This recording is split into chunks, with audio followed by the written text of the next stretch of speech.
자, 오늘 우리는 이 로마서 4장 13절서부터 15절을 본문으로 믿음의 상속자, 그 부제로는 선악과와 율법이라고 붙였는데요. 라는 제목을 가지고 함께 말씀을 나누도록 하겠습니다. 우리가 지난주에 그 이방인들도 믿으면 의롭다고 인정을 받을 수 있는데, 그러면 왜 이방인들이 믿으면 의롭다고 인정을 받을 수 있는 것이냐, 이거 이유에 대해서 함께 이제 말씀을 나눴습니다. 그래서 바울은 아브라함이 믿음으로 의롭다고 인정을 받은 바로 그 시점이 사실은 아브라함이 할례를 받기 이전에 받았다는 그 사실을 발견함으로 말미암아 할례를 받지 않은 이방인들도 역시 아브라함처럼 믿음을 가지면 그들도 역시 아브라함처럼 의롭다고 인정을 받을 수 있다라는 사실을 증명을 해냈습니다. 자, 그리고 이제 바울은 이러한 자신의 발견과 또 이제 아브라함의 발견, 그러니까 믿으면 의롭게 된다라는 그 발견, 그 두 가지를 가지고 혈통과 행위에 기반한 그 유대인들의 구원관이 잘못되었다는 사실을 지적을 했는데요. 그래서 우리도 이제 아브라함과 바울의 이 두 가지 발견을 이용을 해서 이 시대의 잘못된 구원관들을 점검해보는, 또 지적하는, 그런 살펴보는 시간을 가졌습니다. 그래서 첫 번째로 우리 나눴던 그 이 시대의 잘못된 구원관이 무엇이었을까요? 무엇이었습니까? 예정론이었었죠. 그래서 예정론을 가지고 우리가 얘기를 나눌 때 지난주에 이제 들었었던 관련 구절을 요한복음 1장 13절로 삼아서 말씀을 드렸습니다. 요한복음 1장 13절의 말씀처럼 혈통으로는 구원을 받을 수가 없죠. 그러니까 구원은 정해져 있는 것이 아니라는 것입니다. 그래서 만약에 구원이 정해져 있는 것이 맞다면, 그래서 하나님께서 태초에 구원할 사람을 미리 다 정해두신 것이 맞다면 바울이 4장 1장 전체에 걸쳐서 아브라함이 왜 믿음으로 구원을 받았는지, 또 우리 이방인들은 왜 아브라함처럼 믿기만 하면 구원을 받을 수 있는 것인지 장황하게 설명을 할 필요가 없죠. 그냥 구원은 예정돼 있다, 한마디로 그냥 했으면 끝났을 얘기인데 그걸 그렇게 설명할 이유가 없었다라는 사실을 우리가 짚어보면서 4장의 전체 주제와 같이 구원은 오직 믿음으로만 얻을 수 있는 것이다 라는 사실을 우리가 다시 한번 확인하는 시간을 가졌습니다. 자, 그런가 하면 두 번째, 이 시대의 잘못된 구원관, 어떤 것이었었죠? 그렇습니다. 행위구원론이 이 시대의 잘못된 구원관이라고 말씀을 드렸습니다. 그러니까 유대인들과 카톨릭 교인들, 그리고 개신교인이지만 행위구원론자들은 구원받고 복받기 위해서 열심히 행합니다. 그런데 그런 열심히 행함이 사실은 아브라함의 발견과는 위배되는 그런 모습인 거죠. 아브라함은 행위 10번 하는 것보다 한 번 믿는 것이, 그래야 하나님께 이제 의롭다고 여김을 받을 수 있다라는 사실을 이제 발견을 하고, 그 사실은 성경에도 이제 기록이 된 건데, 믿어서 구원받는 것이 아니라 행위를 열심히 하고 구원받는다 해버리면 아브라함의 믿음은 완전히 엉망이 돼버리는 거죠. 그리고 또 한 가지가 바울의 발견과도 위배가 된다고 그랬습니다. 바울은 이방인들도 믿음으로 말미암아 구원을 받을 수 있다고 얘기를 했는데, 행위구원론자들은 유대인들을 따라서 우리도 할례 받아야 되고 우리도 유대인들처럼 열심히 율법을 지켜 행해야만 한다, 그래야 구원받는다, 이제 이런 식으로 접근하기 때문에 전혀 잘못된 의견을, 성경 말씀과는 정반대의 의견을 얘기하고 있기 때문에 틀린 이야기다라는 이야기를 우리가 짚었습니다. 자, 그런가 하면 마지막 세 번째는 이제 구원관은 아닌데요. 우리가 무엇에 대해서 얘기 나눴었죠? 고집에 대한 이야기를 나눴습니다. 그러니까 예정론을 주장하는 사람이든 행위구원론을 주장하는 사람이든 이 사람들이 이런 것을 계속 주장하는 근본적인 이유가 무엇인가 하면 하나님의 말씀에 귀를 기울이지 않기 때문이라고 그랬죠. 그래서 유대인들이나 카톨릭 교인들이나 행위구원론자들 모두가 공통점이 성경을 보지 않습니다. 유대인들은 성경 많이 보지 않나요? 보죠. 보지만 그들이 장로들의 유전을 기반해서 성경을 봅니다. 그러니까 성경이 우선이 아니라 항상 장로들의 유전이 우선이라는 거예요. 그래서 그 사람들이 그렇기 때문에 유대교인이나 카톨릭 교인이나 개신교인들 중에서 행위구원론자들이 고집을 꺾지 못한다라는 것입니다. 그래서 우리는 어떻게 하자고 말씀을 드렸습니까? 내 신앙과 교리를 항상 의심하자. 그리고 그 상태로 성경을 지속적으로 보자. 하지만 그 성경을 볼 때 앞뒤 구절을 항상 연결시켜가면서 성경을 보면 나의 잘못된 구원관, 잘못된 믿음, 잘못된 생각들이 다 성경 말씀에 걸러진다. 그러면 우리가 고집 꺾을 수 있다. 우리가 그 사실을 이야기를 나누면서 변화되자라는 이야기를 마지막 세 번째로 함께 나눴습니다. 자, 그래서 사랑하는 우리 나눔 있는 교회 성도님들 모두는 말씀 위에 굳건하게 서시는 성도님들 되시기를 바랍니다. 여러분 그렇게 하셔서 바른 구원관과 바른 신앙관을 확립해 가시는 우리 각자의 교회 만들어 가시기를 다시 한번 주님의 이름으로 간절히 축원을 드립니다. 자, 바울은 로마서 4장에서 이제 계속해서 이 오직 믿음으로만 의롭게 될 수 있다는 사실을 계속해서 이제 강조를 하고 있는데요. 오늘은 특별히 율법으로는 절대로 의롭게 될 수 없다. 이제 이 사실을 설명을 합니다. 그러니까 왜 그런 것인지 여러분 우리가 좀 한 절 말씀씩 살펴보려고 하는데요. 먼저 13절 말씀을 보니까요. 바울은 그가 세상의 상속자가 되리라고 하나님께서 약속을 해주셨다 이렇게 얘기를 합니다. 그런데 여기서의 약속이란 일단 그 창세기 17장 4절서부터 8절까지의 약속을 의미합니다. 그러니까 창세기 17장에서 하나님께서는 99세가 된 아브라함 앞에 나타나셔서 아브라함이 많은 민족들의 조상이 될 것이고 그리고 너와 너의 씨는 이 가나안 땅을 상속하게 될 것이다 라고 약속을 해주셨는데요. 바로 그 약속을 의미합니다. 자, 그렇다면 여기 13절에서의 그는 누구를 얘기하는 걸까요? 그가 누굽니까? 아브라함도 맞고 이삭도 맞고 야곱도 맞고 그리고 유대인도 맞고 이방인도 다 해당됩니다. 그러니까 다시 말씀드려서 아브라함의 믿음을 가진 사람이라면 그는 하나님께서 아브라함과 맺으셨던 약속대로 하나님 나라의 상속자가 될 수 있는 것이다. 그 사실을 이야기를 하고 있다는 것이죠. 자, 그런데 13절 말씀을 여러분 다시 한번 보시면 그 약속은 누구에게 해당되냐? 그러니까 아브라함도 그렇고 그 후손도 그렇고 율법을 잘 지켜야 하나님의 약속을 상속받을 수 있는 것이 아니라 어떻게 해야 된다고 받을 수 있다고 그러죠? 믿음의 의, 그러니까 하나님께서 옳다고 하시는 그 믿음을 가져야만 하나님께서 약속하신 그 약속을 상속받을 수 있다라고 분명하게 말씀을 하시더라는 거예요. 아브라함이 됐든 아브라함의 후손이 됐든 자과 믿음을 따르는 사람들만이 하나님의 약속을 받을 수 있다라고 이제 분명하게 말씀을 하시더라는 거죠. 그리고 바울은 이어진 14절에서 이와 이제 반대되는 상황을 가정을 하는데요. 이렇게 하나님의 약속은 분명히 믿음으로만 받을 수 있는 것임에도 불구하고 만약에 율법에 속한 자들, 율법에 속한 자들이 누구죠? 율법에 속한 자들은 율법을 자기 힘으로 지켜 행해야만 한다고 주장하는 사람들, 즉 유대인들을 얘기하는 것이죠. 근데 만약 그런 유대인들의 주장처럼 하나님의 약속은 믿음으로 받을 수 있는 것이 아니라 자기들처럼 율법을 열심히 지켜 행하는 유대인들만이 받을 수 있는 거야.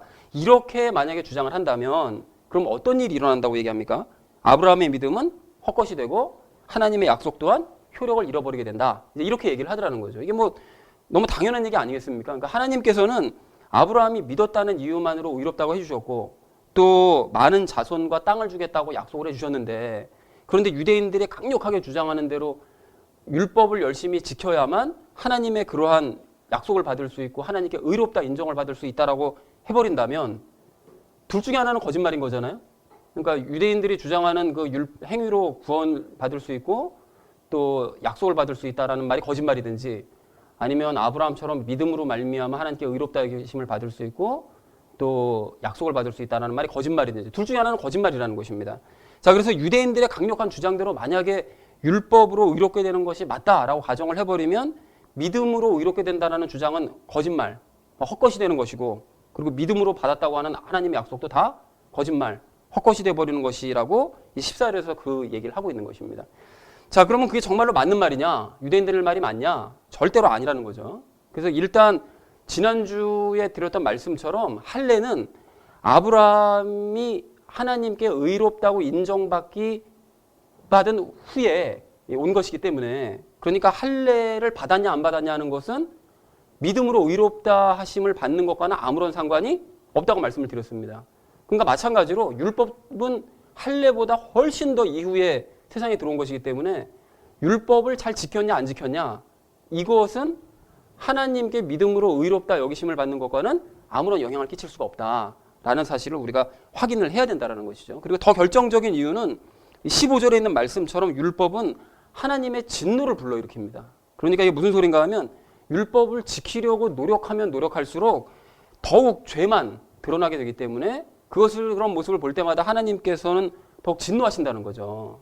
제대로 지켜내지 못하니까요. 그런데 그러한 하나님의 진노를 불러일으키기만 하는 그러한 유대인들에게 계속 뭘 열심히 행한다고 열심히 노력은 하지만 진노만 불러일으키는 그런 사람들에게 하나님께서 아브라함의 약속을 상속해 주시겠느냐, 진노만 불러일으키는 사람에게 약속을 상속해 주시겠느냐, 절대 그런 일은 있을 수 없다는 거예요. 의롭지 않은 사람에게 왜 하나님의 약속을 상속해 주겠느냐는 거예요. 그래서 율법의 행위로는 결코 하나님의 약속을 상속할 수가 없는 것이고 그렇다면 율법으로 의롭다고 인정받거나 하나님의 약속을 상속받는다는 이 말 자체, 주장 자체가 거짓말이 되는 것이므로 반대로 아브라함처럼 믿어야만 의롭다 인정을 받으실 수가 있고 또한 믿어야만 하나님의 약속을 상속받을 수 있다는 말이 맞다라는 것이 오늘 우리가 함께 나눌 본문 말씀 전체의 내용입니다. 여러분 이해가 좀 되셨나요? 약간 어설프게 됐나요? 자, 그래서 여러분 이거 전체적으로 정리를 좀 다시 한번 해드리면 이렇게 정리를 해볼 수가 있는데요. 오늘 본문 말씀을 15절서부터 거꾸로 보시면 좀 이해하기가 조금 더 쉬울 수가 있습니다. 그러니까 즉 율법은 지켜 행하려고 노력하면 노력할수록 하나님의 진노만 불러일으키기 때문에 율법을 지켜 행해서는 절대로 하나님의 약속의 상속자가 될 수가 없다. 그것이 이제 15절 내용이고요. 그런데도 율법을 지켜 행하는 사람들이 하나님의 약속의 상속자가 되는 것이 맞다고 주장을 해버리면 그러면 아브라함의 믿음이나 하나님의 약속은 다 효력에 사라져버리게 된다. 그것이 이제 14절의 내용이고요. 하지만 그건 정말 말도 안 되는 얘기이기 때문에 사람은 오직 믿음으로만 하나님의 약속의 상속자가 될 수 있다. 그것이 13절 내용이죠. 그러니까 이렇게 정리를 해볼 수가 있다는 것입니다. 자, 그래서 이걸 일반화시켜서 좀 더 이제 간단하게 한마디로 한 문장으로 정리를 다시 한번 해보자면 내가 열심히 노력한다고 하면 절대로 하나님의 약속의 상속자가 될 수가 없다. 오직 믿어야만 하나님의 약속의 상속자가 될 수 있다. 라고 정리를 해볼 수가 있습니다. 자, 그런데 이렇게 이제 정리를 해보면서 이제 약간 시야를 좀 넓혀가지고요. 이제 오늘 본문 말씀을 좀 다시 보니까 문득 이제 두 가지 사건이 이제 퍼뜩 생각이 났는데요. 태초에 아담이 선악과를 먹어서 세상에 죄를 들여온 사건과 이스라엘 백성들이 출애굽기 19장에서 말씀 대신 복을 추구하는 바람에 세상에 율법을 들여온 그 두 가지 사건이 이제 생각이 나더라는 것입니다. 자, 그래서 오늘은 이 두 가지 사건을 오늘 본문 말씀하고 연결을 지켜서요. 함께 이야기를 나누고 우리에게 적용해보는 시간을 가지려고 하는데요. 먼저 여러분 이 선악과 사건을 먼저 기억을 좀 해보실까요? 선악과는 아시는 것처럼 에덴 동산 중앙에 있던 그런 나무였는데요. 나무의 열매였는데요. 하나님께서는 선악과를 먹으면 반드시 죽을 것이라고 아담에게 말씀을 하셨습니다. 자, 그러면 선악과는 나쁜 것이냐? 나쁜 겁니까? 그렇다면 하나님께서는 먹으면 죽는 거를 도대체 왜 만드셨냐? 이런 질문 엄청 많이 하잖아요. 이제 특히 이제 신앙 초보자들이 이런 질문 엄청 많이 하는데, 근데 예전에도 이것에 대해서 이미 설명을 다 드렸지만 하나님께서 만드신 것 중에는 선하지 않은 것이 없습니다. 다 선합니다. 그러니까 당연히 선악과도 나쁜 것이 아니죠. 선한 것이라고 말씀을 드렸습니다. 그리고 선악과만 먹으면 죽는 것이지 생명나무 실과를 먼저 먹은 이후에 선악과를 먹으면 선악과는 도리어 유익이 있는 그런 과일이다라는 것도 이제 말씀을 드렸습니다. 여러분 그래서 이게 무슨 소리인지 좀 복습 겸 선악과 사건을 하나님의 사랑의 성품에 기반해서 좀 이야기를 재구성해 보면 이렇게 설명을 드릴 수가 있는데요. 창세기 2장 9절 말씀에 의하면 에덴 동산 중앙에는 선악과 나무뿐만이 아니라 생명나무도 함께 있었다고 했습니다. 자, 그리고 하나님께서는 아담이 생명나무 실과를 먹고 영생하기를 바라셨어요. 그래서 참고로 생명나무 실과는 하나님의 생명을 상징한다고 그랬잖아요. 그래서 요한계시록에도 그 말씀이 나오죠. 생명나무 실과를 먹고 영생을 얻는다. 이런 말씀들이 나오는데 생명나무 실과를 먹고 영생을 하기를 바라시는데 생명나무 실과를 먹으면 하나님과 그 순간 이제 연합이 되는 것이고 연합이 됨으로 말미암아 하나님의 그 영원한 생명을 이제 내가 가지게 됨으로써 나는 영생할 수 있게 되는 이제 그런 구조를 이제 만들어 두셨다라는 것입니다. 그런데 아담이 이러한 생명나무 실과를 이제 먹었으면 참 좋겠는데 하나님께서 아담에게 그걸 먹어라라고 말씀을 하시거나 강요를 하시면 그 순간 바로 그것이 아담의 자유의지를 꺾어버리는 일이 되기 때문에 그래서 하나님께서는 생명나무 실과를 먹으라고 강요하지 않으시고 대신 어떻게 말씀하셨죠? 옆에 있는 선악과를 먹으면 너가 반드시 죽는다라고 간접적으로 답을 알려주셨습니다. 그러니까 선악과를 만드신 이유에 대해서 사람들이 사람을 일부러 유혹하려고 만드셨다라고 주장하는 사람이 굉장히 많거든요. 일부러 죄에 빠지게 하려고 그게 그 하나님의 경륜이다, 그것이 계획이다, 이렇게 주장하는 사람이 있는데 택도 없는 얘기입니다. 하나님을 그렇게 시험하는 분이 아니십니다. 자, 그러니까 선악과를 먹으면 죽으니까 하나님의 뜻은 이랬던 거예요. 선악과 먹으면 반드시 죽으니까 그러면 너가 뭘 먹어야 되겠니? 선악과 먹지 말고 생명나무 실과를 먹고 네가 영원히 살았으면 좋겠어 라는 의미로 간접적으로 답을 말씀해 주셨다는 것이죠. 그러니까 이것은 마치 문제의 정답은 가르쳐주지 않되 틀린 답을 먼저 알려줌으로써 정답을 찾을 수 있게 만들어주시는 이제 그런 이치와도 같은 것이라고 설명을 드렸었는데요. 이때까지만 해도 사실 아담은 하나님의 말씀에 잘 순종을 해왔기 때문에 하나님께서는 아담이 선악과를 먹지 않고 그 옆에 있는 생명나무 실과를 먹기를 바라셨습니다. 그렇게 바라셨는데 아담이 어떻게 했죠? 뱀의 유혹을 받았을 때 하나님의 말씀을 의심하고 하나님 말씀을 믿지를 않습니다. 이것이 바로 이 믿지 않음이 선악과 사건의 본질이에요. 그러니까 제일 중요한 게 선악과 사건에서 가장 중요한 사건이 아담이 하나님을 믿지 않았다. 하나님을 의심했다. 이것이 가장 중요한 본질이라는 거죠. 그래서 선악과를 아담이 먹음으로 말미암아 세상에는 죄가 들어왔고 그래서 아담은 영생을 얻지 못하고 이제 죽게 되었다라는 것이 선악과 이야기라는 것입니다.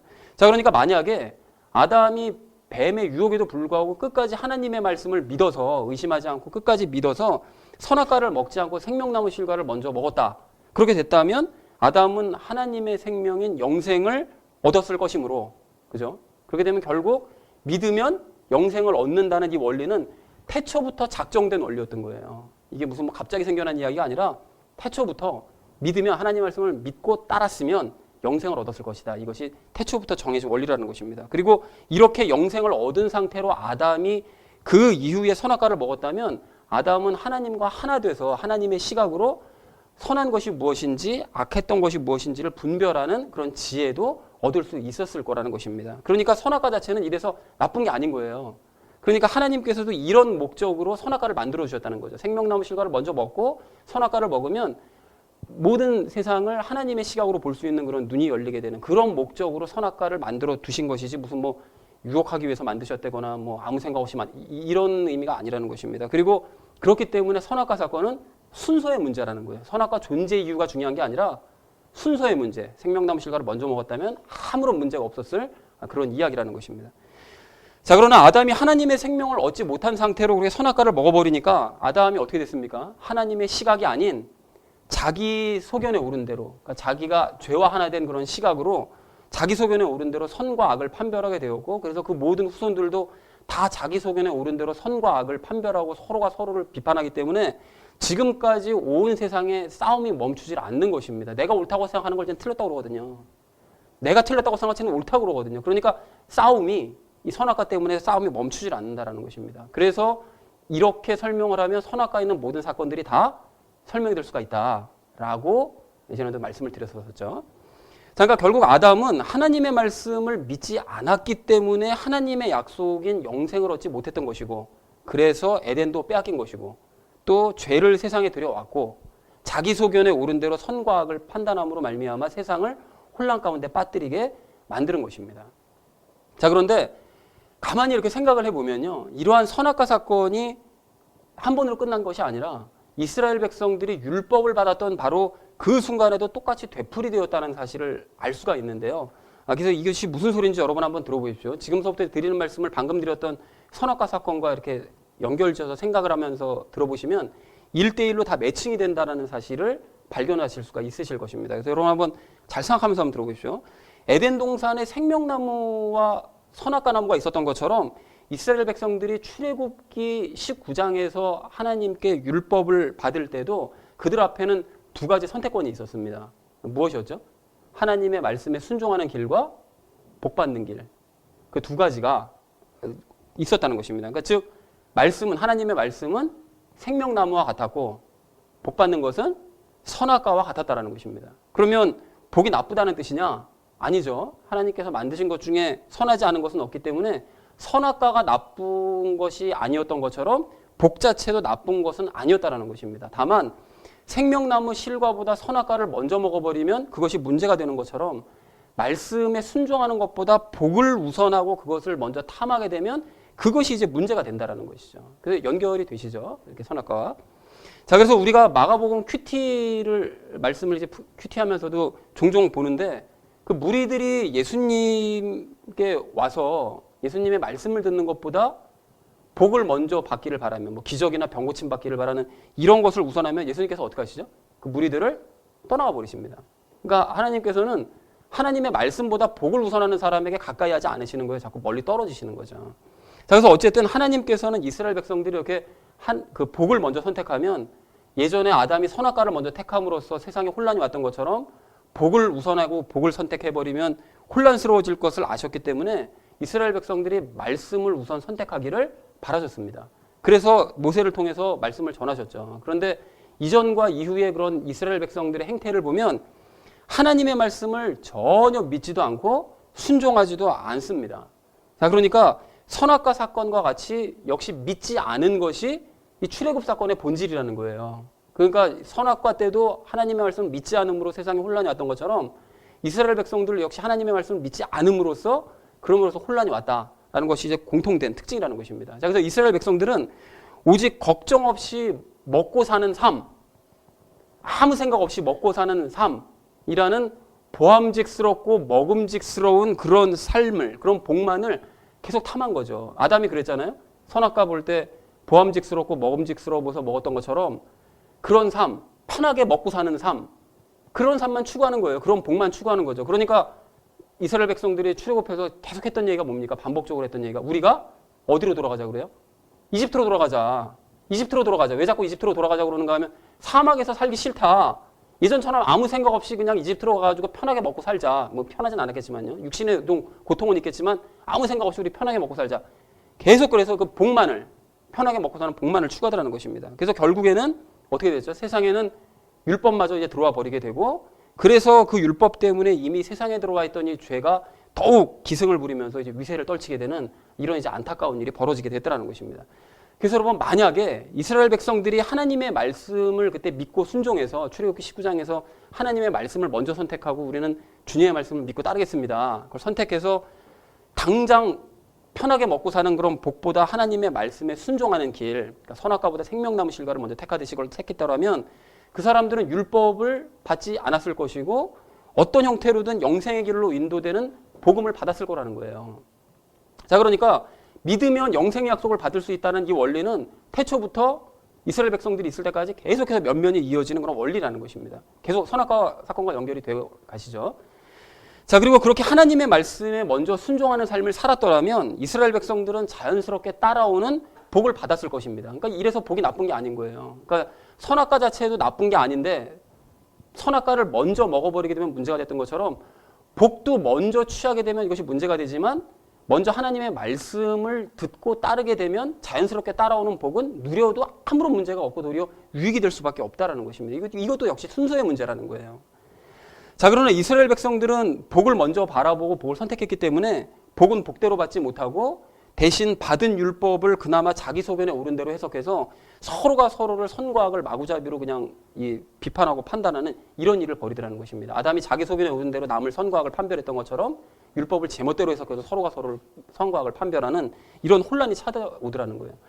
자, 그러니까 결국 아담이 하나님의 말씀을 믿지 않아서 영생을 얻지 못하고 에덴도 뺏기고 세상에 죄를 들여오고 자기 소견에 옳은 대로 선악을 판별해서 세상을 혼란스럽게 만들었던 것과 똑같이 이스라엘 백성들도 하나님의 말씀을 믿지 않아서 영생을 얻지 못하고 가나안 땅, 에덴 뺏겼던 것처럼 가나안 땅도 빼앗기게 되었고 율법을 세상에 들여오게 되고 율법 때문에 죄는 더욱 기승을 부리게 만들어버리고 그 율법으로 서로의 선과 악을 판별함으로 말미암아 세상을 혼란 가운데 빠뜨리게 되는 이런 일을 했다라는 것입니다.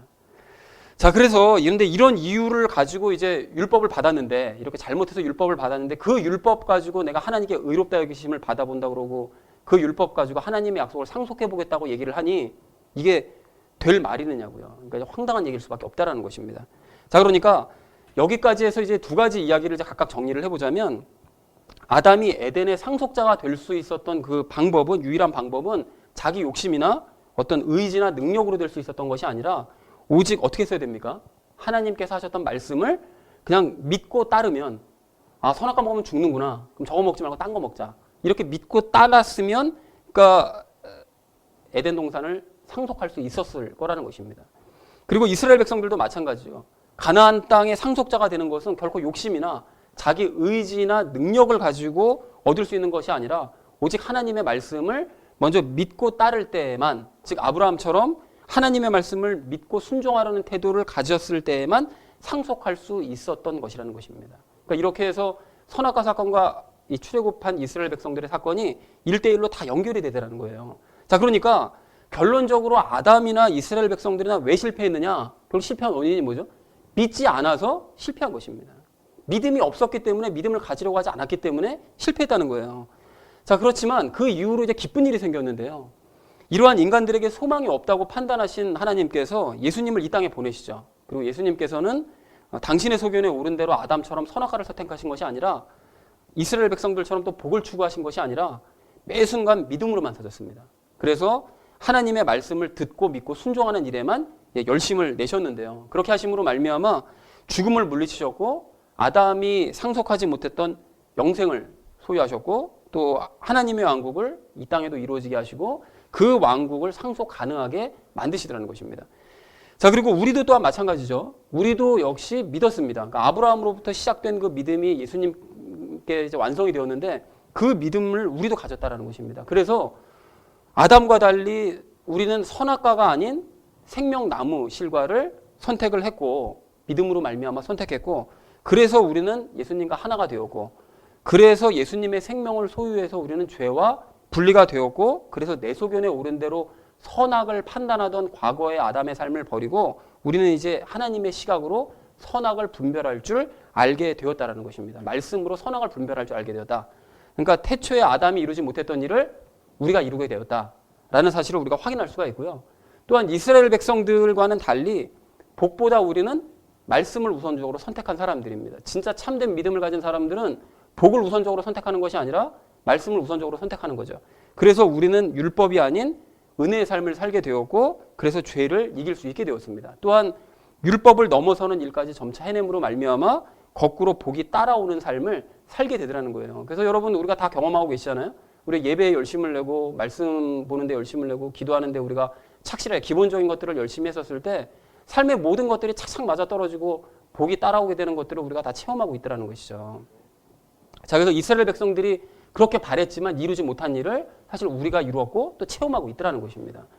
자, 그래서 이렇게 우리는 믿음으로 하나님의 나라를 상속해서 지금 눈에 보이진 않지만 에덴과 가나안 땅에 살고 있는 것이고 장래에는 새 예루살렘으로 들어갈 수가 있게 되었다라는 것입니다. 자, 그렇다면 이렇게 의심의 길을 벗어나서 믿음의 길을 걷고 있는 우리가 또다시 아담처럼 또 이스라엘 백성들처럼 그런 불신의 길, 하나님의 말씀을 믿지 않는 그런 삶을 살아서야 되겠습니까? 당연히 그래서는 안 되겠죠. 자, 그래서 더더욱 우리가 이제 믿음으로만 살기 원합니다. 그리고 이렇게 믿음으로만 살기 위해서는 우리가 아담과 이스라엘 백성들이 행했던 일들과는 반대로 이제 행하면 되는데요. 그래서 우리가 믿음으로 살기 위해서 이 선악과 사건과 출애굽 사건, 이 두 가지 사건을 좀 거꾸로 적용을 해보면서 이 시간 간단하게 좀 세 가지 이야기를 하고 마치려고 하는데요. 여러분, 먼저 우리가 하나님의 나라의 상속자로서 이 믿음으로 살기 위해 첫 번째로 좀 마음에 담을 것은 의심을 버리자라는 것입니다. 여러분, 아담은 하나님을 의심해서 생명나무가 아닌 선악과를 택했습니다. 그리고 이스라엘 백성들도 하나님의 말씀을 믿지 않아서 말씀보다는 복을 먼저 선택을 하더라는 것이죠. 그래서 세상에 이제 율법을 들여오게 되더라는 것입니다. 자, 그래서 우리는 이들과는 반대로 의심하지 말고 이제 믿음의 삶을 살아야 되는데요. 근데 안타깝게도 이 시대에는 아담과 이스라엘 백성들처럼 여전히 하나님을 의심하고 불신하는 사람들이 참 많습니다. 교회 다니는 게 중요한 게 아니에요. 교회 다니더라도 하나님 의심하고 불신하는 사람들이 참 많더라는 것입니다. 그래서 그런 사람들은 마침 우리가 며칠 전에 묵상했었던 마가복음 4장의 이 씨 뿌리는 비유에 해당되는 그런 모습으로 살아가는데요.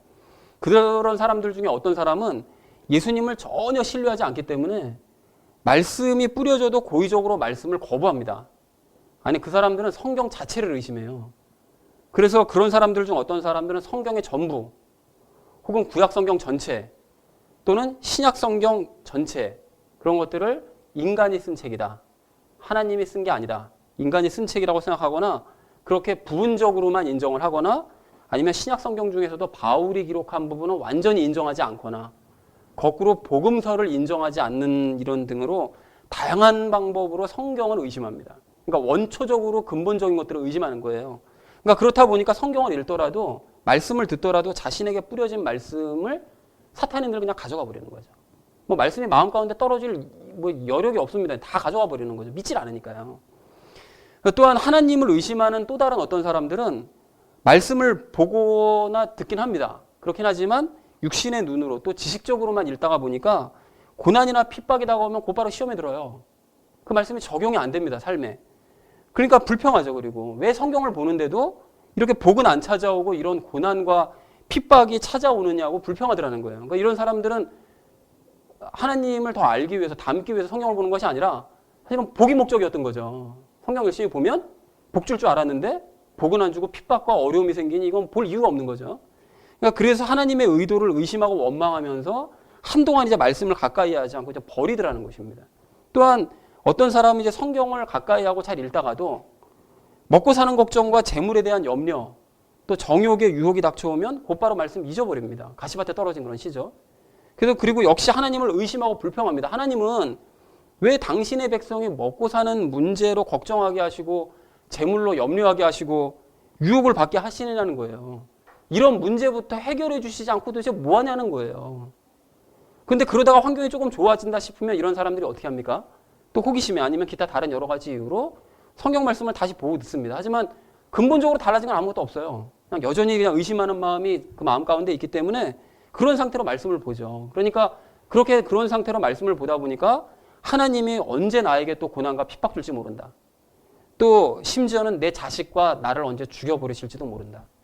또 심지어는 내 적은 재산 그나마 가져가 버리실지도 모른다.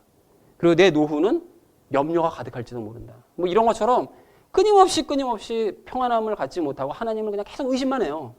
끊임없이 성경 말씀을 보면서도. 그래서 언제라도 말씀을 버리고 내가 그런 상황에 빨리 가서 대처해야지. 그런 일이 생기면 내가 빨리 대처해야 되지 않겠어? 말씀이 뭐가 중요해? 내 삶이 중요하지. 이런 식으로 의심만 하더라는 것입니다. 그러니까 여러분 이런 모습이 바로 하나님을 의심했던 아담의 모습이에요. 그리고 이런 모습이 바로 하나님을 끝까지 믿지 않았던 광야에 있던 이스라엘 백성들의 모습이라는 것입니다. 하나님에 대한 신뢰가 전혀 없는 거죠.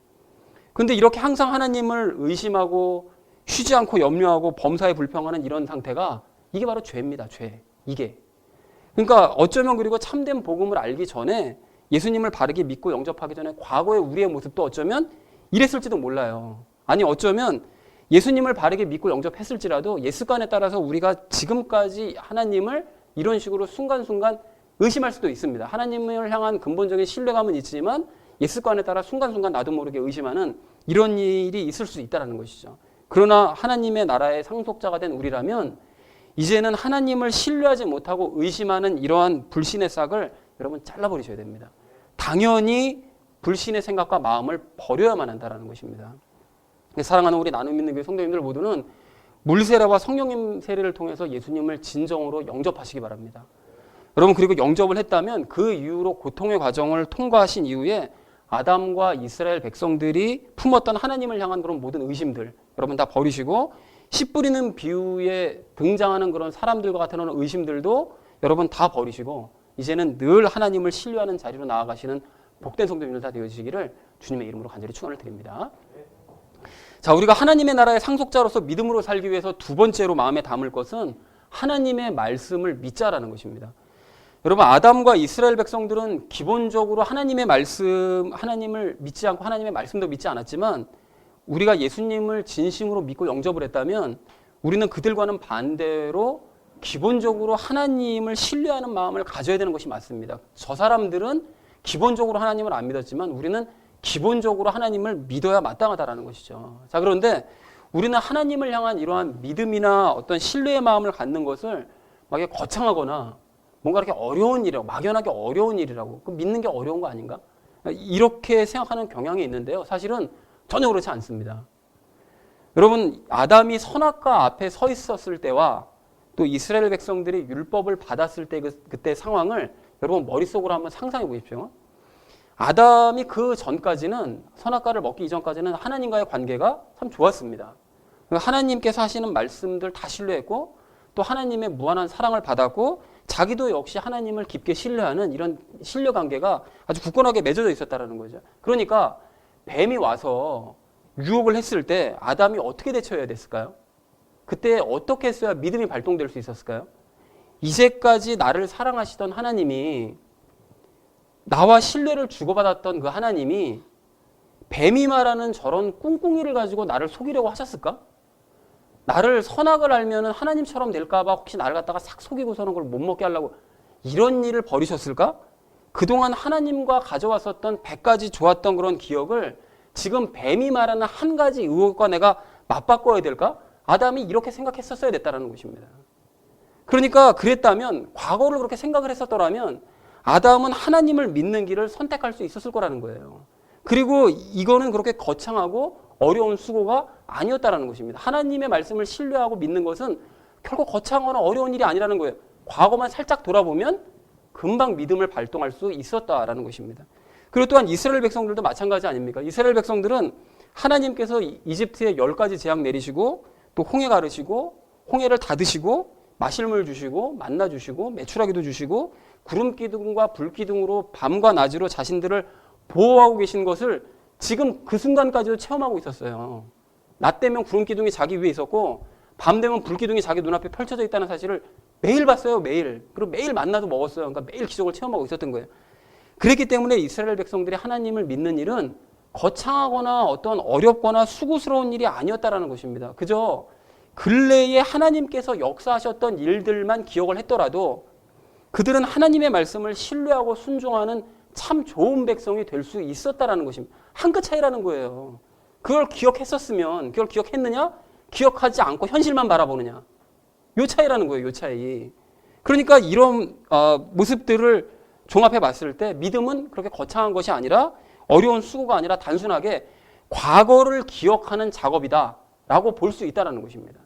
그러니까 즉 과거에 하나님께서 나에게 어떤 일들을 행하셨는지를 기억을 한다면 하나님을 믿는 일은 그리 어렵지 않은 일이 될 수가 있다는 거예요. 여러분 그렇다면 우리도 마찬가지 아닙니까? 하나님께서 아담에게 그러셨던 것처럼 또 이스라엘 백성들에게 그러셨던 것처럼 우리의 삶에도 많은 기적들을 베푸셨고 지금도 베풀고 계세요. 난 기적 체험한 적 없는데 아니에요, 여러분. 절대 해결되지 않을 거라고 생각했던 그 일들이 이미 다 해결되고 있잖아요.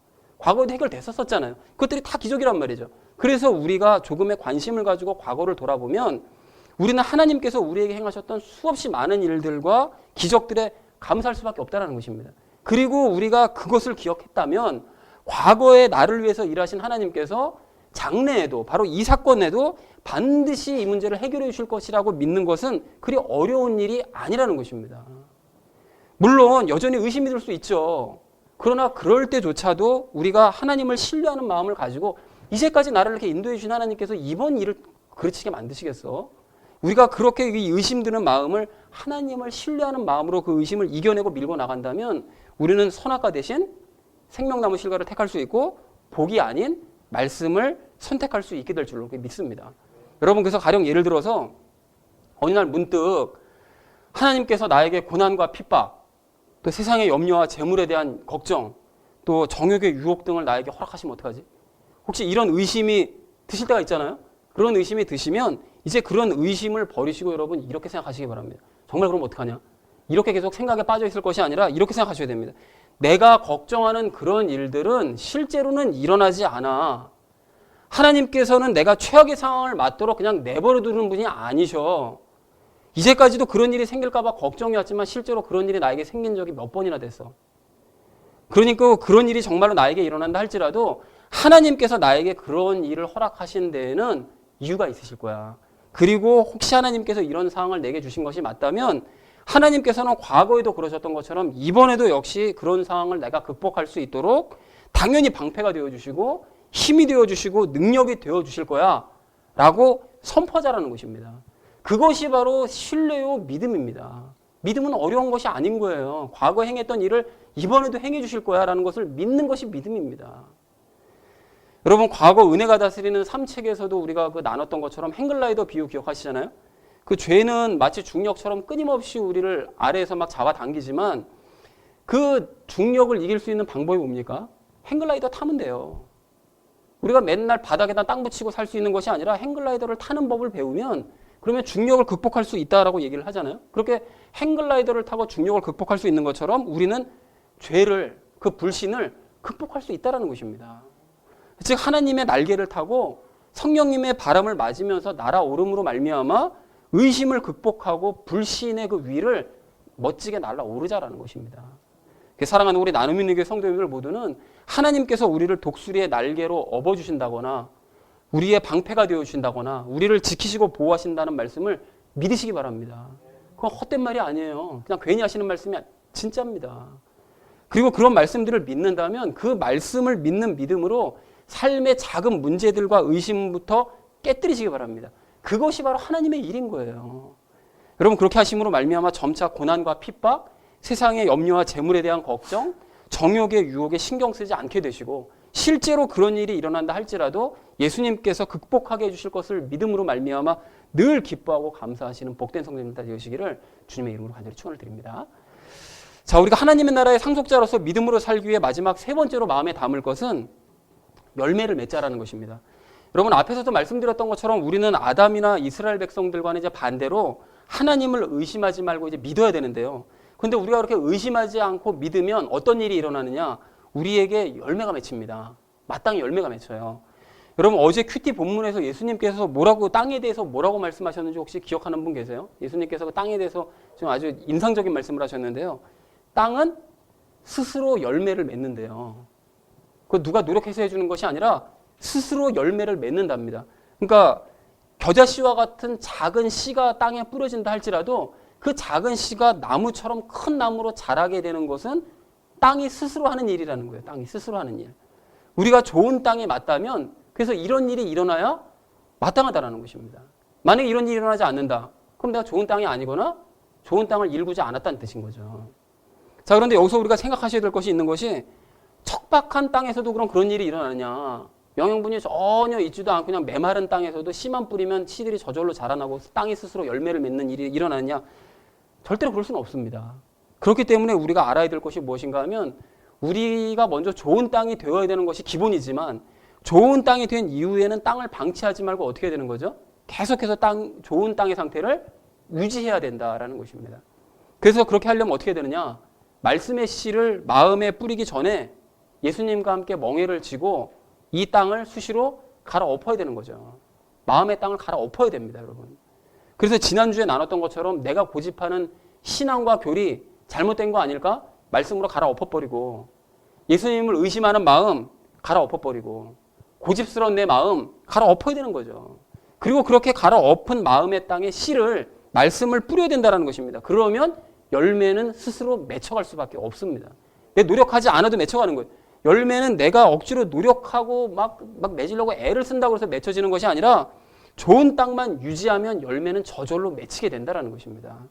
그리고 그렇게 스스로 열매가 맺힌다는 것은 거꾸로 내가 좋은 땅이요 진짜 그리스도인이라는 증거가 된다는 것이죠. 그래서 사랑하는 우리 나눔 있는 교회 성도님들 모두는 참 좋은 하나님의 나라에서 늘 예수님과 함께 땀을 흘리면서 이 의심의 땅을 갈아엎으시기 바랍니다. 여러분 그렇게 하셔서 스스로 맺히는 열매와 작은 말씀마저 큰 열매로 맺히는 모습을 예수님과 함께 바라보시면서 기쁨을 누리시고 또한 이 좋은 하나님의 나라를 증거하고 또 확장해가는 저와 여러분 되어주시기를 주님의 이름으로 간절히 축원을 드립니다.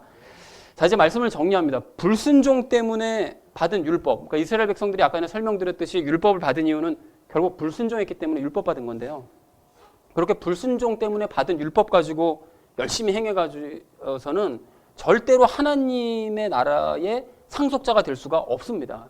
오직 하나님의 나라, 하나님의 약속의 상속자가 되는 사람은 오직 믿음을 가진 사람만이 상속할 수 있다는 것이죠.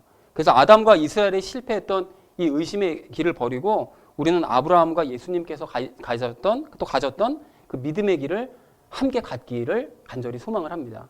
여러분 그리고 예수님과 함께 수시로 의심의 땅을 갈아엎으셔서 풍성한 열매를 맺고 그런 모습을 서로 바라보면서 기뻐하시는 저와 여러분 되어주시기를 주님의 이름으로 간절히 축원을 드립니다. 우리 함께 기도하겠습니다.